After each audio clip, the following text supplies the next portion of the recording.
સમયસાર સમાન ઉત્કૃષ્ટ પરમાગમ,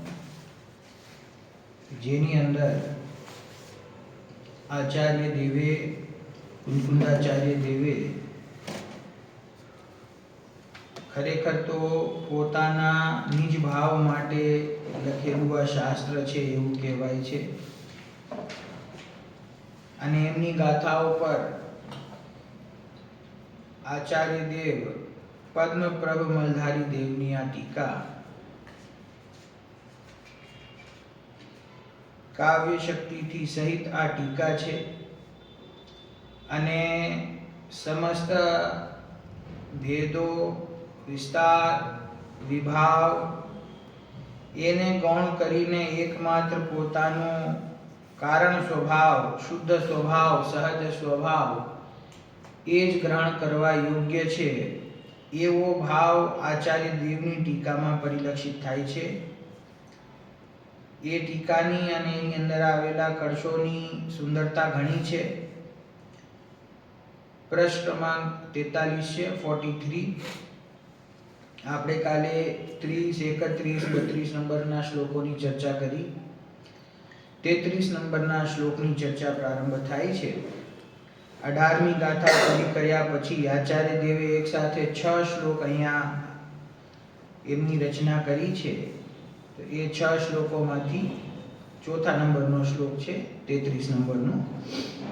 વસંત તિલકા છંદ છે, આપણે વાંચીએ છીએ. યહ કર્મ શર્મ નિકરમ પરિહત્ય સર્વમ, યહ કર્મ શર્મ નિકરમ પરિહત્ય સર્વમ, નિષ્કર્મ શર્મ નિકરામૃતવારી પૂરે, નિષ્કર્મ શર્મ નિકરામૃતવારી પૂરે, મજ્જંત માત્યધિક ચિન્મયમેક રૂપમ, મજ્જંત માત્યધિક ચિન્મયમેક રૂપમ, સ્વંભાવમાદ્વયમમું સમુપૈતિ ભવ્યઃ, સ્વભાવમાદ્વયમમું સમુપૈતિ ભવ્યઃ, સ્વંભાવમાદ્વયમમું સમુપૈતિ ભવ્યઃ, સ્વંભાવમાદ્વયમમું સમુપૈતિ ભવ્યઃ. જો અર્થ નીચે, જે સમસ્ત કર્મજનિત સુખ સમૂહને પરિહરે છે તે ભવ્ય પુરુષ નિષ્કર્મ સુખ સમૂહ રૂપી અમૃતના સરોવરમાં મગ્ન થતા એવા આ અતિશય ચૈતન્યમય એકરૂપ અદ્વિતીય નિજ ભાવને પામે છે. શું કહે છે આ શ્લોકમાં? યહ કર્મ શર્મ નિકરમ પરિહત્ય સર્વમ, કે જે કર્મ નિકરમ, કર્મથી ઉત્પન્ન થયેલું જે શર્મ, શર્મ શબ્દ લખેલો છે ને, શર્મનો અર્થ થાય છે સુખ. સંસ્કૃતમાં શર્મ કોને કહેવાય? સુખને શર્મ, એનો પર્યાયવાચી શબ્દ છે શર્મ. હિન્દીમાં શર્મ જુદી વસ્તુ, પણ આ સંસ્કૃતનું શર્મ છે. શર્મ એટલે કે સુખ. તો કહે છે કે જે કર્મના ઉદયથી, કર્મના લીધે, કર્મના નિમિત્તથી પ્રગટ થયેલા સર્વ સુખ સમૂહને પરિહરે છે. સુખના સમૂહને, અહીંયા જો એક વિશેષતા છે, કર્મના ઉદયથી પ્રાપ્ત થયેલા દુઃખ નથી લખેલું, સુખ લખેલું છે. એટલે કે કોઈ જીવને પૂર્વકાળથી બાંધેલા પુણ્યનો ઉદય વર્તમાનમાં આવ્યો હોય અને એને આ 5 ઇન્દ્રિય સંબંધી લૌકિક સુખ મળ્યા હોય, એને વિષય ભોગ મળ્યા હોય, અનુકૂળ સામગ્રી મળી હોય અને એમાં સુખ માનતો હોય કે આનાથી હું સુખી છું, તો કહે છે કે એ કર્મજનિત સુખ સમૂહને પરિહરે છે તે ભવ્ય પુરુષ નિષ્કર્મ શર્મ નિકરામૃત વારી પૂરે. તે ભવ્ય પુરુષ નિષ્કર્મ સુખ રૂપી અમૃતના સરોવરમાં મગ્ન થાય છે. શું કહે છે? આ સુખ 2 પ્રકારનું બતાવ્યું અહીંયા. એક કર્મજનિત સુખ છે, એટલે કે ઇન્દ્રિય સુખ છે, અને એક નિષ્કર્મ સુખ છે એટલે કે અતિન્દ્રિય સુખ છે.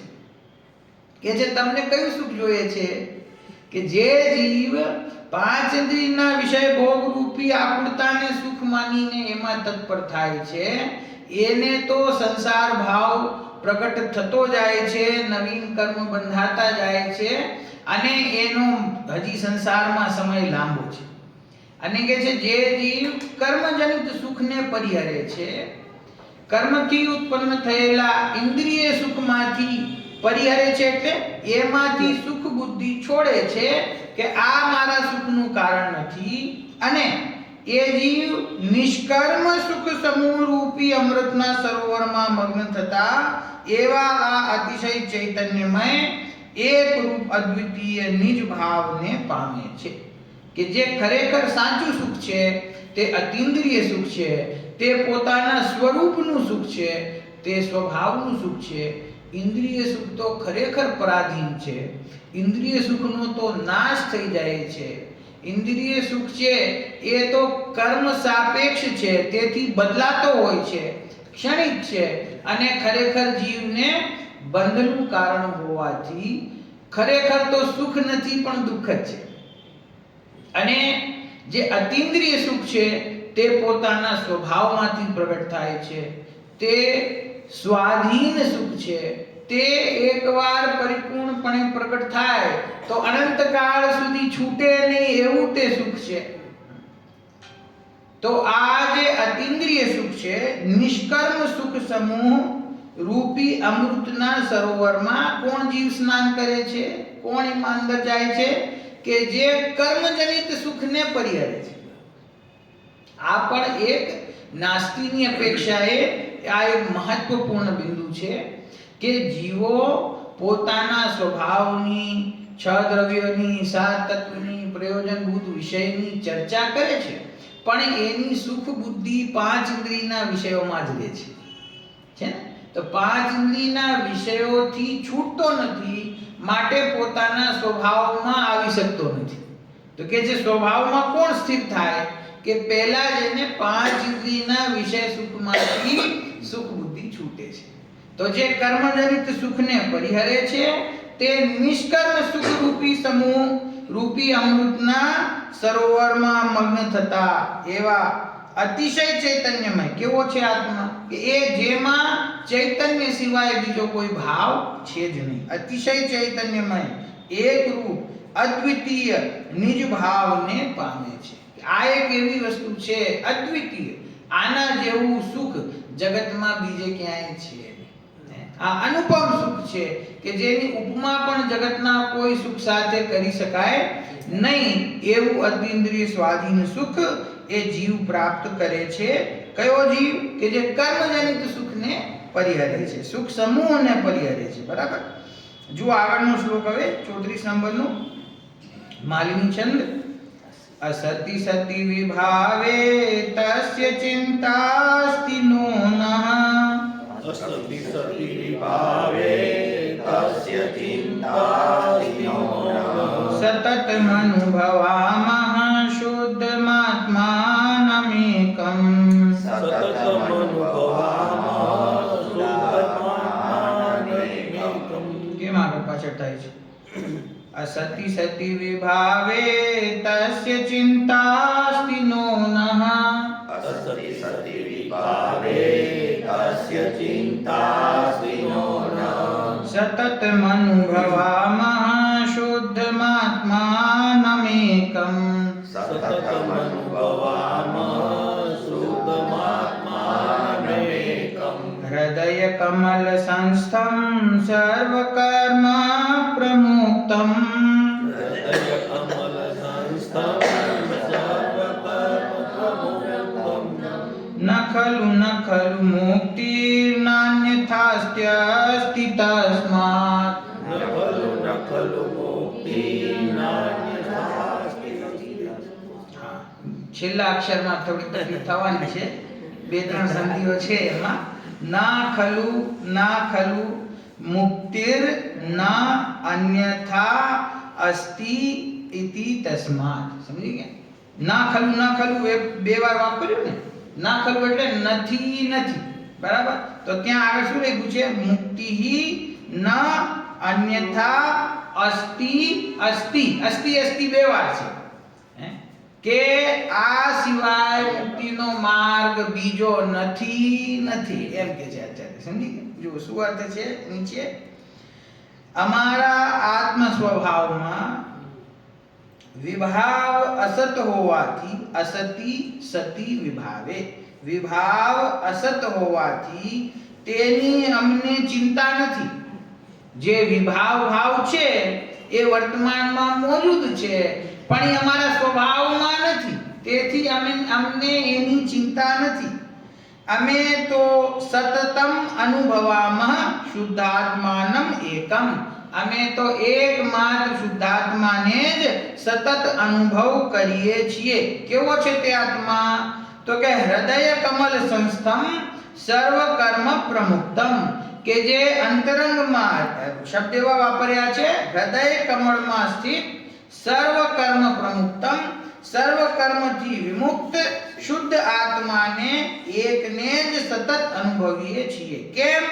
છેલ્લી પંક્તિ, ના ખરું ના ખરું, કારણ કે અન્ય કોઈ પ્રકારે મુક્તિ નથી નથી નથી. શું ભાવ અહીંયા વ્યક્ત કરે છે? બે વાત કહી દીધી કે વર્તમાન પરિણતિમાં વિકાર છે, વિભાવ ભાવ છે. એ વિભાવ ભાવ હોવા છતાં પણ તે વિભાવ અમારા સ્વભાવમાં નથી.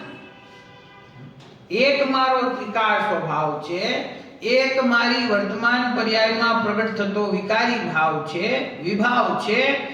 એ વિભાવ ભલે વર્તમાનમાં મોજૂદ છે પણ છતાં પણ અમને એની ચિંતા નથી. કેમ ચિંતા નથી? કેમ કે અમારા સ્વભાવમાં નથી. અમારો સ્વભાવ છે એ વર્તમાનમાં પ્રગટ થયેલા વિભાવથી જુદો છે. અમારો સ્વભાવ ત્રિકાળ છે અને આ વિભાવ પ્રગટ થાય છે એ વર્તમાનમાં એક સમયની ભૂલના કારણે થાય છે. તેથી અમને એની ચિંતા નથી. ચિંતા નથી એટલા માટે કે છે કે એ વિભાવ ભાવ છે એ ક્યારે સ્વભાવ નહીં બની જાય. મારો સ્વભાવ તો સદાકાળ એનાથી ભિન્ન છે. એની ચિંતા નથી એટલે એના પર અમારી દ્રષ્ટિ નથી. બરાબર? અમારી દ્રષ્ટિ ક્યાં છે? કે અમારી તો હૃદય રૂપી કમળમાં સ્થિત એટલે અંતરંગમાં સ્થિત સર્વ કર્મથી વિમુક્ત. આ કોની વાત થઈ રહી છે? સિદ્ધ પરમાત્માની. સર્વ કર્મથી વિમુક્ત શુદ્ધાત્માની વાત થઈ રહી છે, પોતાની વાત થઈ રહી છે. અમારા અંતરંગમાં વિરાજમાન જે આત્મા છે તે કેવો છે? સર્વ કર્મથી વિમુક્ત છે. એવા સર્વ કર્મથી રહિત શુદ્ધ આત્માને એકને જ સતત અનુભવીએ છીએ. અમારું કામ આ તો આચાર્ય દેવ લખે છે કે અમે તો એક જ કામ કરીએ છીએ કે આ વિભાવ ભાવોની વચ્ચે છુપાયેલો જે અમારો શુદ્ધાત્મા છે, જે ખરેખર સર્વ કર્મથી રહિત છે. સર્વ કર્મથી રહિત એટલે દ્રવ્ય કર્મ, ભાવ કર્મ, નો કર્મથી રહિત છે. એવા શુદ્ધાત્માને અમે સતત અનુભવીએ છીએ. એ સાહેબ શું કામ એનો સતત અનુભવ કરી રહ્યા છો? તો કહે છે કે કારણ કે એના સિવાય અન્ય કોઈ પ્રકારે મુક્તિ નથી નથી નથી. સ્વભાવના બળે કે છે. સ્વભાવના આશ્રય સિવાય મુક્તિનો બીજો કોઈ ઉપાય જગતમાં છે નહીં. એટલા માટે અમે અમારા આત્માને અનુભવીએ છીએ. બરાબર? આમાં જુઓ સ્વભાવનું બળ છે કે અમે વિભાવ છે છતાં પણ એની ચિંતા કરતા નથી. બરાબર છે? તો વિભાવની ચિંતા કોણ ના કરે? કે જેને એટલું સ્વભાવનું બળ છે, જેને પોતાના સ્વભાવના આશ્રયે આ ત્રણ કશાય ચોકડીનો અભાવ કરેલો છે, એની પરિણતિમાં જે રાગાંશ બાકી છે તો ત્યાંથી દ્રષ્ટિ હટાવવાનો ઉપદેશ આપે છે કે આનાથી આપણે પ્રભાવિત ન થવું. કોનાથી? કે જે એક સમયની વર્તમાન પરિણતિમાં જે વિભાવ ભાવ છે એ ભલે રહ્યો, એની યોગ્યતાએ થાય છે, એની યોગ્યતાએ જાય છે. હું કોણ છું? કે હું તો સર્વ કર્મથી રહિત શુદ્ધાત્મા છું. સર્વ કર્મથી રહિત શુદ્ધાત્મા એનો જ હું આશ્રય લઉં છું, એનો જ હું અનુભવ કરું છું. કારણ કે એના સિવાય મુક્તિનો માર્ગ બીજો નથી. બરાબર? બે બાજુ બે પક્ષનો અર્થ બરાબર સમજવો કે આ વિભાવ ભાવ છે એની અમને ચિંતા નથી. એટલે કહેવાનો અર્થ શું થાય? ચિંતા નથી એટલે કે એ ભાવના અમે કરતા નથી. એ ભાવ થયો, કેવી રીતે થયો, શું કામ થયો, કેવી રીતે છૂટશે, એની અમે ચિંતા કરતા નથી. એનો વિકલ્પ અમે કરતા નથી. અમારી દ્રષ્ટિ તો પોતાના શુદ્ધાત્મા પર છે. તો જેની દ્રષ્ટિ શુદ્ધાત્મા પર છે એનો વિભાવ ભાવ ઈ તો પોતાની મેળે એનો અભાવ થાય છે. એ પછી ટકતો નથી. વિભાવ ભાવ ક્યાં સુધી છે? જ્યાં સુધી દ્રષ્ટિ વિભાવ ઉપર છે, જ્યાં સુધી દ્રષ્ટિ પર્યાય ઉપર છે, જ્યાં સુધી દ્રષ્ટિ પર્યાયને સુધારવા ઉપર છે, ત્યાં સુધી વિભાવ ભાવ છે. અને સ્વભાવમાં દ્રષ્ટિ આવે તો વિભાવ ભાવ એની મેળે અભાવ થાય છે. એને અભાવ કરવા માટે કઈ અલગથી પુરુષાર્થ કરવો પડતો નથી. સ્વભાવમાં રહે એટલે ઓલા ઓટો એને મેળે. મેં એકાદ વાર પહેલા પણ કહ્યું હતું કે એક છે ને આ ઉપદેશની શૈલીમાં ઘણી વખત જે ઉપદેશ દેવામાં આવે છે એ બધો પર્યાય અપેક્ષાએ દેવામાં આવે કે ભાઈ અનુભવ કોણ કરશે? પર્યાય કરશે. વિકારી ભાવ દૂર કોણ કરશે? પર્યાય કરશે. તો આ ઉપદેશની શૈલી સાંભળતા ઘણીવાર એવો ભ્રમ થઈ જાય છે કે જ્યાં સુધી પરિણતિ સુધરશે નહીં ત્યાં સુધી સમ્યક દર્શનની ભૂમિકા પણ તૈયાર નહીં થાય. માટે આખો પ્રયત્ન જીવ પોતાની પરિણતિને સુધારવામાં લગાડતો હોય છે. સુધારવા માંગે. પણ એને એક બેલેન્સ સમજવાની જરૂર છે કે પરિણતિમાં રહેલો જે વિભાવ છે તે પરિણતિના લક્ષ્ય સુધરતો નથી. પરિણતિમાં રહેલો વિભાવ તમે જાણી લીધો કે આ વિકારી ભાવ છે, આ રાગ ભાવ છે, આ ગ્રસ્ત અવસ્થામાં છું તો રાગાંશ છે, એ ના હોવો જોઈએ એ પણ સાચી વાત છે. પણ એને દૂર કરવાનો ઉપાય શું? કે ઉપાય એ છે કે પોતાના શુદ્ધાત્માનો અમે સતત અનુભવ કરીએ છીએ. જ્યાં સુધી એના પર દ્રષ્ટિ હશે ત્યાં સુધી નહીં થાય. પર્યાયમાં દોષ છે, દોષનો વિચાર કરે તો પણ એ દોષ દૂર નહીં થાય. એ દોષને જાણે તો પણ દોષ દૂર નહીં થાય. અને એનાથી છૂટવાનો જે બાહ્ય પ્રયત્ન કરે તો પણ એનાથી પણ નહીં થાય. એનો ઉપાય શું છે? પોતાના સ્વભાવ.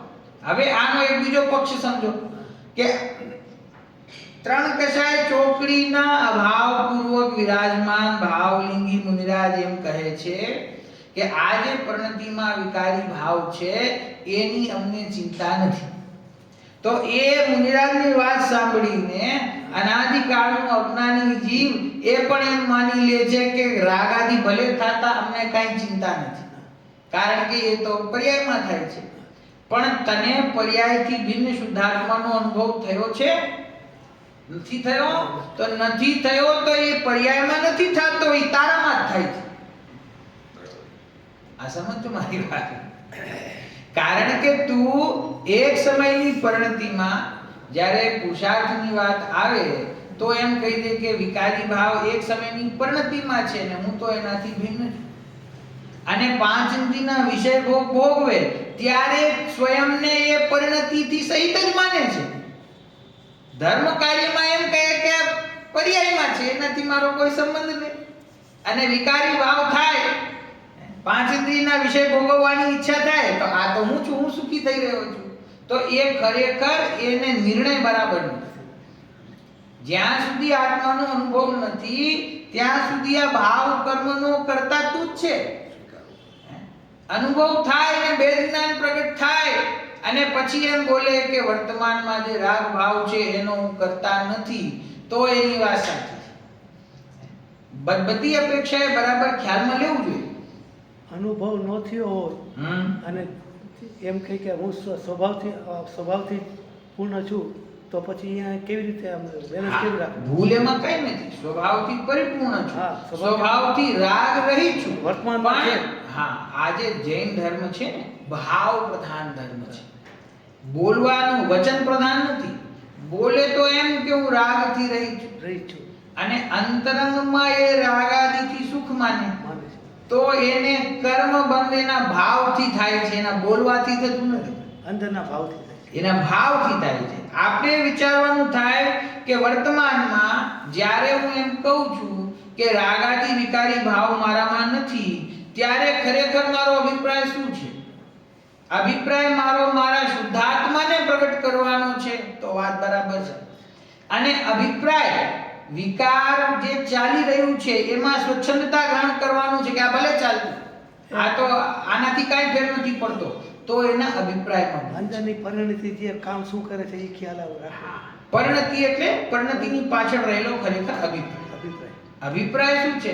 પાંચ ઇન્દ્રિયના વિષય સુખમાં સુખ બુદ્ધિ છૂટતી ના હોય અને એમ કહે કે પર્યાયમાં થતા વિકારથી હું ભિન્ન છું, તો એનો અભિપ્રાય ખોટો છે.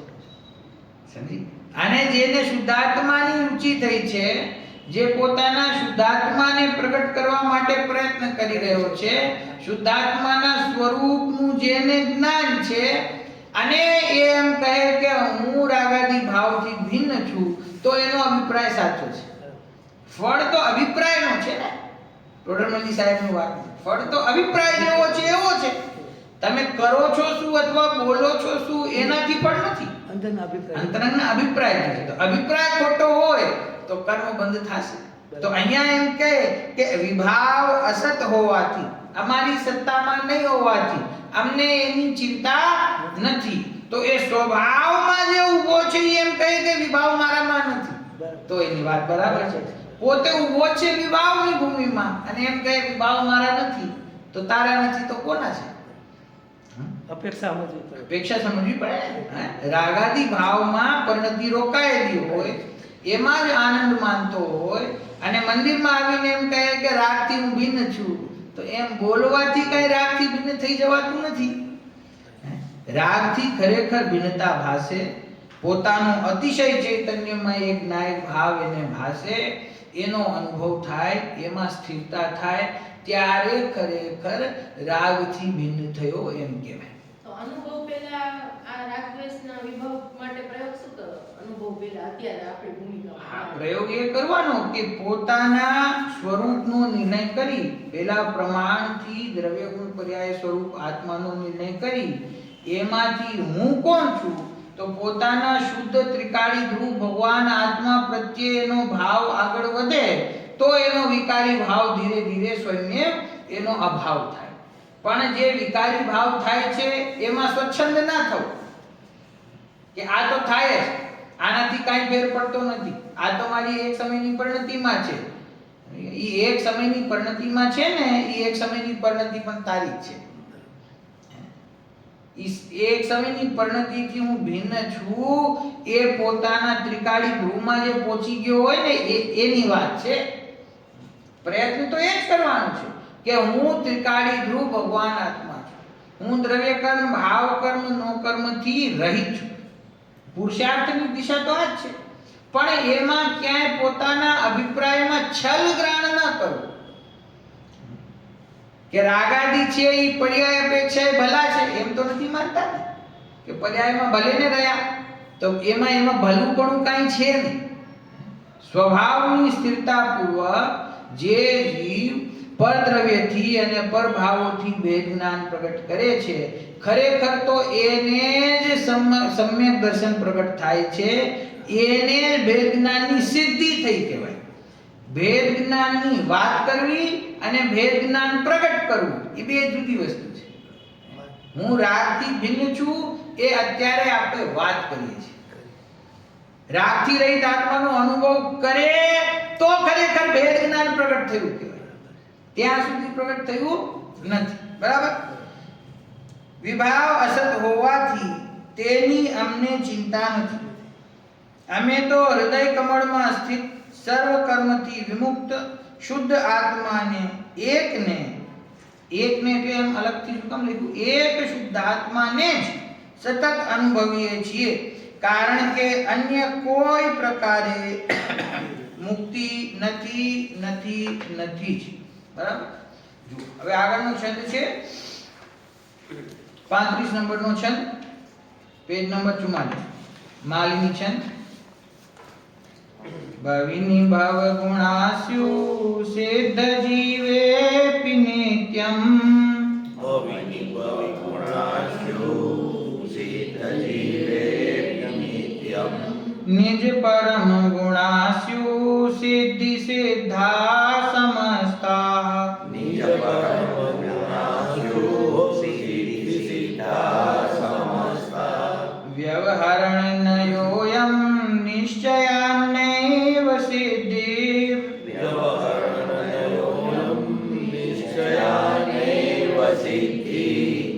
ચ ભવતિ ભવો વા નિર્ણયોયં બુધાનામ.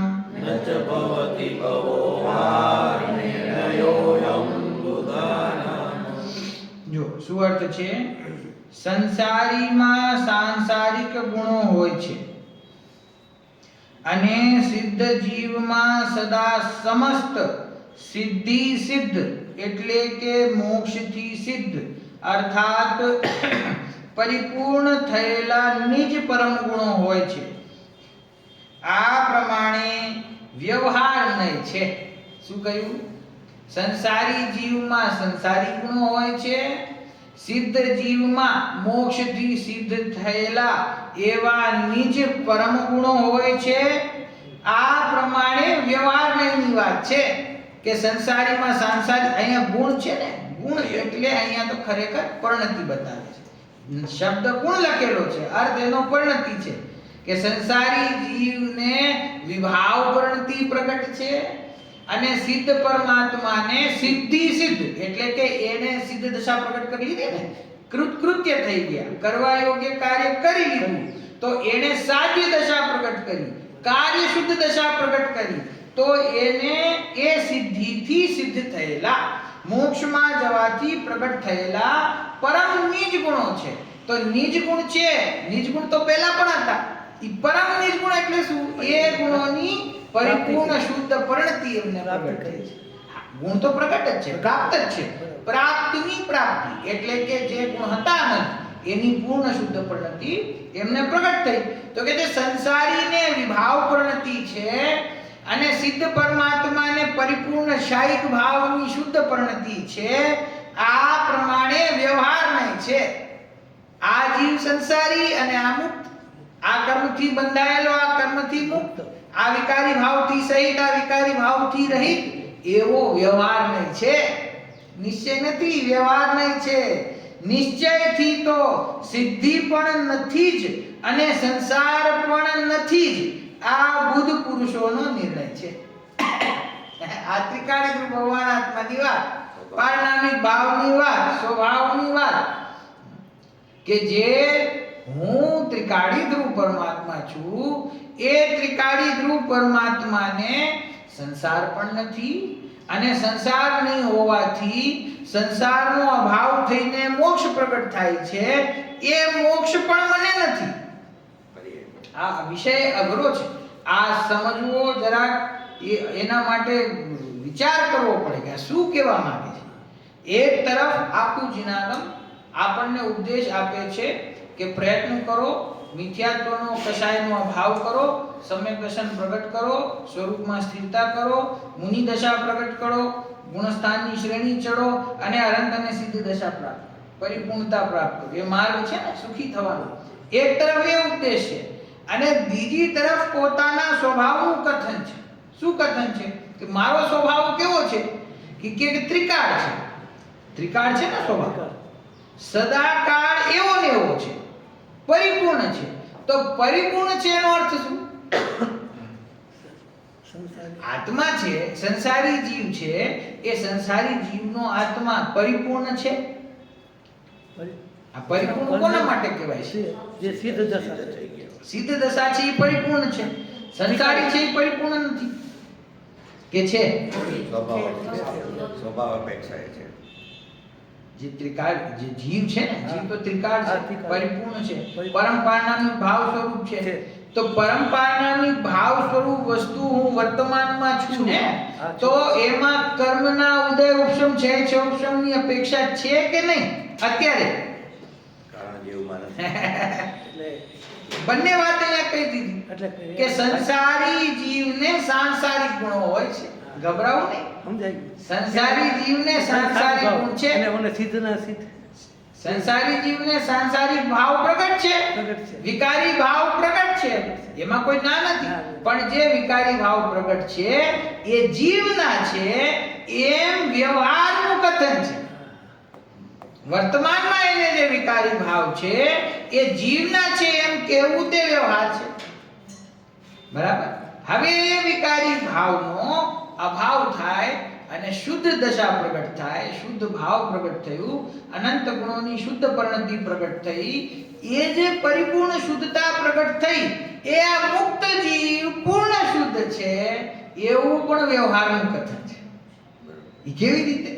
પ્રથમથી જ હું છું એનો અર્થ. હા, મુક્ત જે જીવ થયા તે શુદ્ધ થઈ ગયા એ વ્યવહારનું કથન છે. અને સિદ્ધ અને જે હું છું પારણામી ભાવ સ્વરૂપ વસ્તુ હું છું એમાં શું લખ્યું? નિશ્ચયથી તો સિદ્ધિ પણ નથી. સિદ્ધિ એટલે અહીંયા મુક્તિ, મોક્ષ.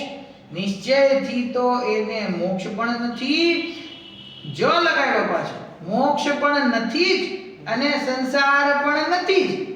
કે મારો ત્રિકાળ સ્વભાવ છે એમાં જ્યારે કોઈ પણ વિભાવને પ્રવેશ જ નથી, અજ્ઞાનને પ્રવેશ જ નથી, મિથ્યાત્વને પ્રવેશ જ નથી, તો પછી મિથ્યાત્વનો, અજ્ઞાનનો, કર્મબંધનો અભાવ થાય છે અને જે દશા પ્રગટ થાય છે એને મારા સ્વભાવમાં એન્ટ્રી ક્યાંથી મળે? એટલે પ્રથમથી જ હું આ છું એના ઉપર એની દ્રષ્ટિ છે ને. પ્રથમથી જ આ હોવી જોઈએ, છે નહીં, હોવી હોવી જોઈએ. જોઈએ. પ્રથમથી ક્યાં હોવી જોઈએ? ત્રિકાળ સ્વભાવ ઉપર. કેવો ત્રિકાળ સ્વભાવ છે? કે જે સંસાર દશામાં સંસારથી રહિત છે અને સિદ્ધ દશામાં સિદ્ધ દશાથી રહિત છે, એવો પરિપૂર્ણ આત્મા હોવો જોઈએ. એ અવસ્થા કીધી બધી.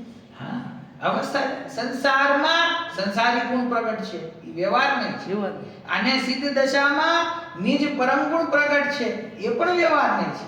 અને નિશ્ચયથી તો આત્માને મોક્ષ પણ નથી અને સંસાર પણ નથી. આ બધી અવસ્થાથી નિયારો નિયારો નિયારો. બધી અવસ્થાથી ન્યારો છે એવું. કારણ કે જ્યાં સુધી બધી અવસ્થાઓથી ન્યારો જીવ ખ્યાલમાં ન આવે, એનો અનુભવ ન થાય, તો પછી પલટતા જીવનો અનુભવ કરે તો એને સિદ્ધ દશા કેવી રીતે પ્રગટ થાય? હું પલટતો નથી. એ વખતે અત્યારે ખ્યાલમાં જો સંસાર દશામાં અત્યારે મારે અનુભવ કરવો છે કરવો છે. અને હું સંસાર દશામાં છું છું. અને મને સાંસારિક ગુણ પ્રગટ છે. છે, વિભાવ ભાવ પ્રગટ છે, તો આવા સમયે હું આ જે આત્માનો અનુભવ કરીશ એ આત્મા રાગ દ્વેષથી સહિત છે કે રહિત છે? રહી છે. વિભાવ ભાવથી સહિત છે કે રહિત છે? જો વર્તમાન અવસ્થામાં વિભાવ ભાવથી સહિત હોય સહી તો તો સહિત વિકારી ભાવથી સહિત આત્માનો અનુભવ કરવાથી વિકારનો અભાવ કેવી રીતે થાય? ન થાય. જે વસ્તુનો આશ્રય લઈએ છીએ, હું ઉદાહરણ હંમેશા વિતરાગી ભગવાનનું આપું કે વિતરાગ સર્વજ્ઞ પરમાત્મા અહીંયા વિરાજમાન છે ને વિતરાગતાનો ભાવ આપણે પ્રગટ કરવો છે, તો જેના શરણમાં આવીને વિતરાગ ભાવ પ્રગટ છે એને સ્વયં તો વિતરાગતા પ્રગટ હોવી જોઈએ ને. એ પોતે જ જો રાગ દ્વેષથી યુક્ત હોય તો એની પૂજા ભક્તિ કરીને એની શરણમાં આવીને વિતરાગ ભાવ કેવી રીતે થાય?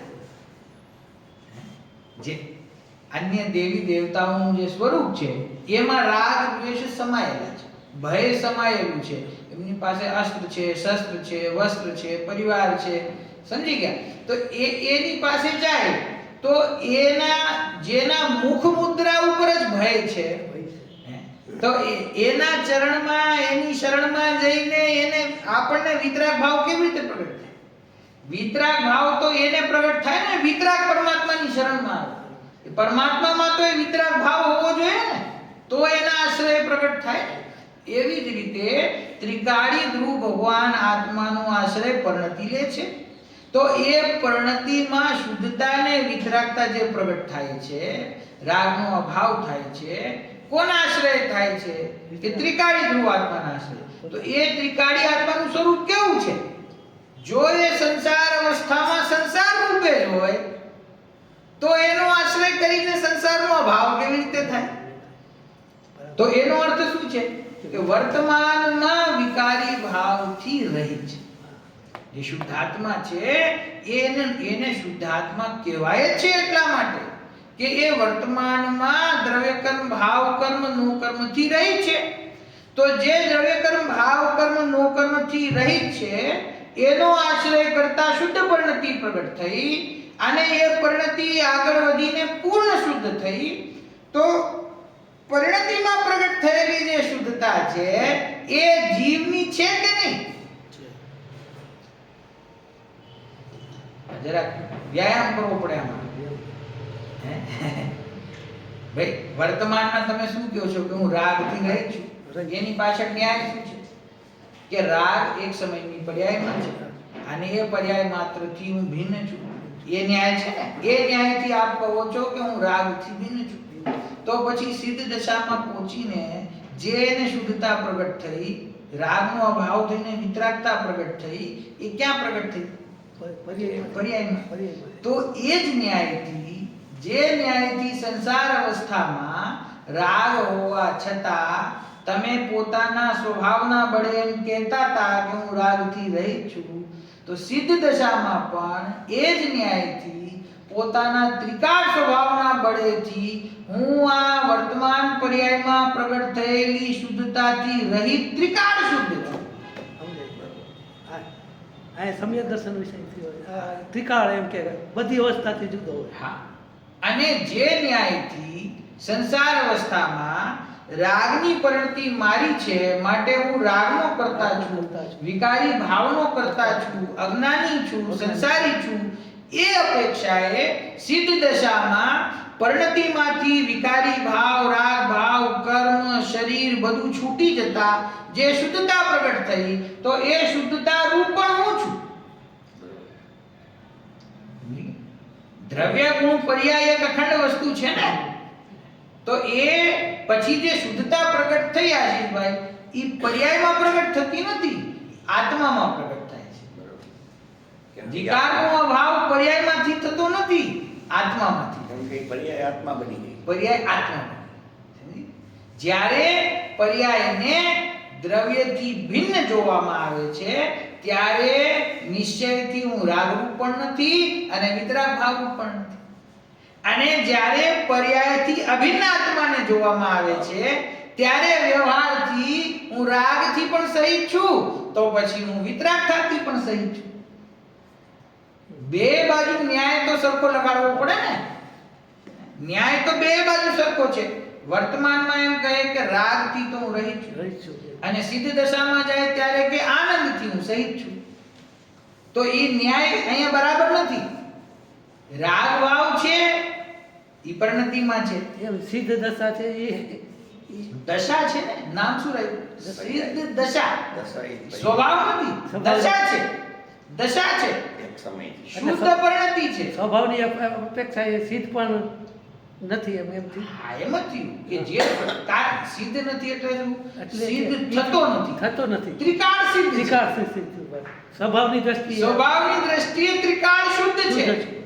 એ સ્વભાવ પરિણતિમાં પ્રગટ થાય તો પરિણતિને પણ શુદ્ધ કહેવામાં આવે. પેલા નહોતું સમજાતું તો હવે એમ થાય છે કે બધી અવસ્થામાં જે ભગવાને કીધું કે સર્વ અવસ્થાના વિશે નિયરો એ આ છે. બરાબર છે ને? જો એ ન્યારો ખ્યાલમાં ન આવે તો શુદ્ધ દશા ક્યારે પ્રગટ જ ન થાય. બધી અવસ્થામાં નિયરો કે જે વિકારી અવસ્થામાં વિકારથી ન્યારો છે, તે શુદ્ધ અવસ્થામાં શુદ્ધતાથી ન્યારો છે. હવે એને ન્યારો કહેવાની પાછળ કારણ શું છે? કે એને નવીન શુદ્ધતાની કઈ જરૂર નથી. એને નવીન પ્રગટ થતી શુદ્ધતાની કોઈ અપેક્ષા નથી. એ તો પરિપૂર્ણ છે. હું એક ઉદાહરણ આપું છું, વાર્તા જરાક સમજાણું આમાં. હા, એક ગામડામાં શું બહુ નાનકડું ગામડું હતું, તો એમાં દર 2 વર્ષે મેળો ઉજવાય. મેળો રાખે. તો એમાં આ વખતે મેળો હતો, તો નગરવાસી ગ્રામવાસીઓ નક્કી કર્યું કે આપણા જે શેઠ છે ગ્રામના, એનું આ વખતે સન્માન કરવું છે. કેમ કે એને આ ગામ માટે બહુ પૈસા ખર્ચા કર્યા છે, ગરીબોની મદદ કરી છે, તો એનું આપણે બહુમાન રાખવું છે.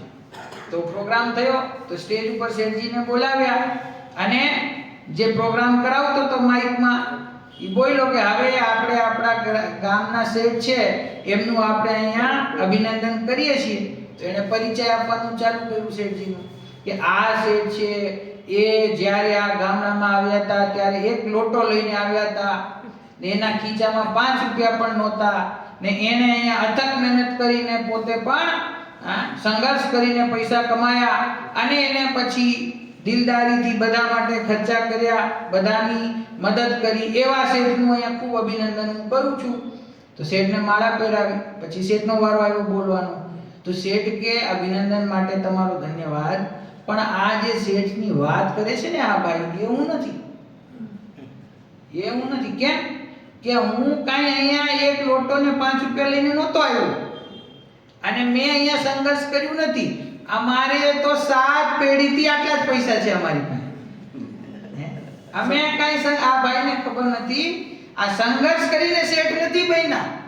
સ્વભાવથી છે. અમારે તો અમારા દાદાના દાદા એ આટલા જ પૈસા વાળા હતા અને અમે 7 પેઢીઓથી બધાની મદદ કરી રહ્યા છીએ. આ અમે કઈ નવું કર્યું નથી. આ ભાઈને મારો ખરેખર સાચો પરિચય ખ્યાલમાં નથી. આ એવી વાત છે પ્રથમથી જ છે કે સિદ્ધ ભગવાનનું બહુમાન કરે તો કેવી રીતે કરે કે આ પહેલા 10 ભાવ પહેલા સિંહની પર્યાયમાં હતા, પછી ત્યાંથી પુરુષાર્થ પૂર્વક સમ્યક દર્શન પ્રગટ કરીને કર્મોનો અભાવ કરીને દીક્ષા લઈને ગુણસ્થાનમાં આગળ ચડીને સિદ્ધ દશાની અનંત અને સિદ્ધ દશાની એમણે પ્રાપ્તિ કરી. એમનો બહુમાન કહેવાય કે ન? પણ અંદરથી જીવ રાજા કહે છે કે આ તમે જેની વાત કરો છો ને આવું નથી. આ તો બધી પર્યાયની વાત છે. હું તો અનાદિકાળથી આવો ને આવો સિદ્ધ જ છું. હું સિંહની પર્યાયમાં હું ક્યારે હતો જ નહીં અને નારદીની પર્યાયમાં હું ક્યારે હતો જ નહીં અને મારીચીની પર્યાયમાં હું ક્યારે હતો જ નહીં. હું તો આવો ને આવો ત્રિકાળ સિદ્ધ છું. આ પરિચય તમારો ખોટો છે. એટલે તો ગુરુદેવ કહે છે ને કે અમે કોઈને પર્યાય દ્રષ્ટિએ જોયો. હા, કે આ પર્યાય સિંહની પર્યાયથી ન્યારો છે અને મહાવીરની પર્યાયમાં મહાવીરની પર્યાયથી ન્યારો છે. એ હું છું. એની આ વાત છે કે નિશ્ચયથી એને સિદ્ધિ પણ નથી એટલે કે મુક્તિ પણ નથી જ અને સંસાર પણ નથી જ. આ સમયસાર ગ્રંથનો આ વિષય આવી ગયો અહીંયા. સર્વ વિશુદ્ધ જ્ઞાન અધિકાર પદે પદે સંસાર અને મોક્ષની રચનાથી દૂર વર્તતો થતો. સર્વ વિશુદ્ધ જ્ઞાન અધિકારનું મંગલાચરણ. જે જીવ જે વસ્તુ કેવી છે પ્રત્યેક સમયે જે સંસાર અથવા મોક્ષની જે કઈ અવસ્થા છે એનાથી દૂર વર્તે છે. એ જ અહીંયા કહે છે કે નિશ્ચયથી એને સિદ્ધિ પણ નથી અને નિશ્ચયથી એને સંસાર પણ નથી.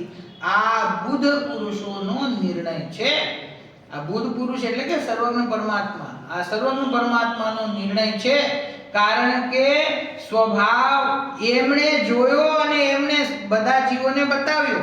જેવો છે એવો બતાવ્યો. એને કઈ ફેરફાર કર્યો નથી. જે છે એને આપણને બતાવ્યું. કેવું બતાવ્યું કે હું સર્વ અવસ્થાઓથી રહિત છું. જ્યારે વ્યવહારનેથી કથન કરવામાં આવે છે ત્યારે વિકારી અથવા અવિકારી જે કોઈ દશા હોય એનાથી સહિત જીવનું કથન કરવામાં આવે છે. પરંતુ નિશ્ચયથી સ્વરૂપને જોતા, સાચા સ્વરૂપને જોતા એ સ્વરૂપમાં વિકારી ભાવ પણ નથી અને અવિકારી ભાવ પણ એની અંદર નથી. બંને અવસ્થાઓ જો વિકાર ભાવથી રહિત અવિકારી છે અને અવિકાર ભાવથી રહિત અવિકારી છે. આ છે જે પ્રમત્ત નથી, અપ્રમત્ત નથી. તો પ્રમત્ત દશા એટલે શું? દોષપૂર્ણ દશા છે ને, પ્રમાદરૂપ દશા છે. અપ્રમત્ત દશા એટલે પ્રમાદથી રહિત દશા છે. ગુણસ્થાનમાં એનું વિભાજન કરીએ તો પ્રમત્ત દશા ક્યાં સુધી છે? પહેલા ગુણસ્થાનથી છઠ્ઠા ગુણસ્થાન સુધી. અને અપ્રમત્ત દશા ક્યાંથી ક્યાં સુધી છે? 7માંથી લઈને 14મા સુધી. હવે કે છે હું પ્રમત્ત પણ નથી ને અપ્રમત્ત પણ નથી. તો પ્રમત્ત એટલે દોષ સહિત, અપ્રમત્ત એટલે દોષ રહિત. તો પ્રમત્ત નથી એના કારણે તમે દોષ રહિત છો કે ના? તો કે અપ્રમત્ત નથી એના કારણે દોષ રહિત છો કે ના? પહેલેથી બંને અવસ્થાઓથી ભિન્ન છું માટે શુદ્ધ છું. હું અપ્રમત્ત દશા આવી એટલે હું શુદ્ધ થયો. જ્યાં સુધી પ્રમત્ત દશા હતી ત્યાં સુધી અશુદ્ધ હતો. એવું સ્વરૂપ નથી. એ પ્રમત્તથી પણ ભિન્ન છે. હું એમ કહું 7માંથી 14મા ગુણસ્થાનની જે દશા છે એ તો સારી દશા છે ને. 7મા ગુણસ્થાનમાં આવીને ત્યાંથી તો પછી નિર્વિકલ્પ ધ્યાનનો પ્રારંભ થઈ ગયો ને. ત્યાંથી ઉપર ચડતા શ્રેણી ચડે છે. હવે તો શ્રેણીના જે ગુણસ્થાનો છે એમાં તો શુદ્ધ પરિણતિ પ્રગટ છે, શુદ્ધતાની વૃદ્ધિ થઈ રહી છે. તો શું કામ એમ કહે છે કે હું આ અપ્રમત્ત દશાથી ભિન્ન છું? એમ કેવું જોઈએ કે પ્રમત્તથી ભિન્ન છું અને અપ્રમત્ત રૂપ છું. શું વાંધો છે? કે અપ્રમત્ત દશા છે ને એમાં શુદ્ધિની વૃદ્ધિ થાય છે અને એ 14મા ગુણસ્થાને આવતા એટલે 13મા ગુણસ્થાને આવતા એ શુદ્ધતાની પૂર્ણતા થઈ. સમજી ગયા? પણ જેમાં વૃદ્ધિ થાય છે અને વૃદ્ધિ થઈને પૂર્ણ થાય છે એવું મારું સ્વરૂપ નથી. પ્રથમથી જેમ છું એમ છું. એટલે એ અપ્રમત્ત દશા મારી નથી. હું તો ત્રિકાળ છું. જે સમયે મારે અપ્રમત્ત દશા પ્રગટ હતી ને નહીં પ્રમત્ત દશા પ્રગટ હતી એ સમયે પણ હું એ પ્રમત્તથી રહિત અપ્રમત્ત હતો અને જે સમયે અપ્રમત્ત છે એ સમયે પણ એ અપ્રમત્તથી રહિત ત્રિકાળ અપ્રમત્ત છું. બરાબર. સમજી ગયા? એ ભાવ અહીંયા કહેવા માંગે છે કે જે સમયે સંસાર અવસ્થામાં છે, સંસાર અવસ્થાનો ઘણો વિસ્તાર છે, 5 ઇન્દ્રિય રૂપ શરીર મળે છે, 4 ગતિઓમાં જાય છે, 84 લાખ યોનિઓમાં જાય છે. બધી અવસ્થાઓમાં જીવ જે છે એ બધી અવસ્થાઓથી ભિન્ન છે. નહીં તો આના સિવાય બીજો કોઈ ન્યાય બેસતો જ નથી. જે નિબોધમાં જાય છે તો એની દશા કેવી હીણી થઈ જાય. એક ઇન્દ્રિયમાં હીણી, 2 ઇન્દ્રિયમાં એના કરતાં થોડી સારી, 3 ઇન્દ્રિયમાં થોડી સારી, 4 ઇન્દ્રિયમાં એના કરતાં સારી. તો હું અત્યારે મનુષ્ય છું, બરાબર? તો એક ઇન્દ્રિયથી લઈને ને મનુષ્ય સુધીની જેટલી દશાઓ છે એમાં હું અનંતવાર ગયો છું. તો મારા આત્મામાં શું ફેર પડ્યો? એમાં જરાય નહીં. મારા સ્વભાવમાં શું ફેર પડ્યો? જરાય જરાય નહીં ને. જરાય તો નહીં. કેમ ના પડ્યો? કેમ કે ઈ જે દશામાં જાય છે એ દશાથી ભિન્ન ન્યારો રહે છે. એમાં ફેર શું કામ નથી પડતો? ઈ જ્યારે 2 ઇન્દ્રિયમાં હોય ને ત્યારે ઈ 2 ઇન્દ્રિય રૂપ નથી. જ્યારે 5 ઇન્દ્રિયમાં છે ત્યારે 5 ઇન્દ્રિય રૂપ નથી. જ્યારે સંની છે ત્યારે સંની રૂપ નથી. જ્યારે સંની છે ત્યારે સંની રૂપ નથી. સ્ત્રી પુરુષ નપુંસકની પર્યાયમાં હોય ત્યારે સ્ત્રી પુરુષ નપુંસક નથી. આત્માને લિંગ કયો છે? પુલ્લિંગ સ્ત્રીલિંગ કયો લિંગ છે? લિંગથી પહેલા. અલિંગ ગ્રહણ છે ને, એમાં તો કોઈ લિંગ છે જ નહીં. આપણી દ્રષ્ટિ આત્માને હંમેશા સંયોગ તરફથી જોવાની રહે છે. એક તરફથી એટલે જ્યારે સ્વભાવની વાત કરવામાં આવે તો અઘરી લાગે કે કાં તો મને આ શરીર રૂપ દેખાય છે, કાં રાગાદી રૂપ દેખાય છે, વિભાવ ભાવ રૂપ દેખાય છે, પર્યાય રૂપ દેખાય છે. આજ સુધી જેટલી વાર પણ એને જો આત્માને જોયો છે ત્યાં સંયોગથી જ જોવે છે. પછી સંયોગથી રહિતની વાત કરે તો અઘરી લાગે, એકાંત લાગે. શું કામ? દ્રષ્ટિ સંયોગથી જોવાની પડી છે. દ્રષ્ટિ સ્વભાવથી જોવે, દ્રષ્ટિ એની સ્વભાવવાળી હોય તો એને સિદ્ધ દશા પણ ન દેખાય અને સંસાર દશા પણ ન દેખાય. એને બહુ મહત્વપૂર્ણ શ્લોક છે કે નિશ્ચયથી તો એને સિદ્ધિ પણ નથી જ અને સંસાર પણ નથી જ. આ બુદ્ધ પુરુષોનો નિર્ણય છે. સંસારી જીવને સાંસારિક ગુણો છે એટલે કે એની પર્યાયમાં વર્તમાનમાં વિકારી ભાવ. ગુણ એટલે અહીંયા ગુણની વાત નથી. સાંસારિક ગુણ કોઈ ગુણ હોતા નથી. ગુણ એટલે કે વિકારી પરિણમન એને અહીંયા છે. અને સિદ્ધ પરમાત્માને નિજ પરમ ગુણો અર્થાત મોક્ષથી સિદ્ધ થયેલા, પરિપૂર્ણ થયેલા, શુદ્ધ પરિણતિને પ્રાપ્ત થયેલા ગુણો મોજૂદ છે. તો એમની શુદ્ધ પરિણતિ અને સંસારી જીવની અશુદ્ધ પરિણતિ, તેથી સંસારી અશુદ્ધ અને સિદ્ધ પરમાત્મા શુદ્ધ, એવું વ્યવહારનું વચન છે. નિશ્ચયથી તો એ આત્માને મુક્તિ પણ નથી અને એ આત્માને સંસાર પણ નથી. એવો ત્રિકાળ શુદ્ધ, ત્રિકાળ પરિપૂર્ણ એકરૂપ વસ્તુ તે હું છું. બરાબર? હવે 19મી ગાથા છે એની ચર્ચા આપણે કાલે કરીશું.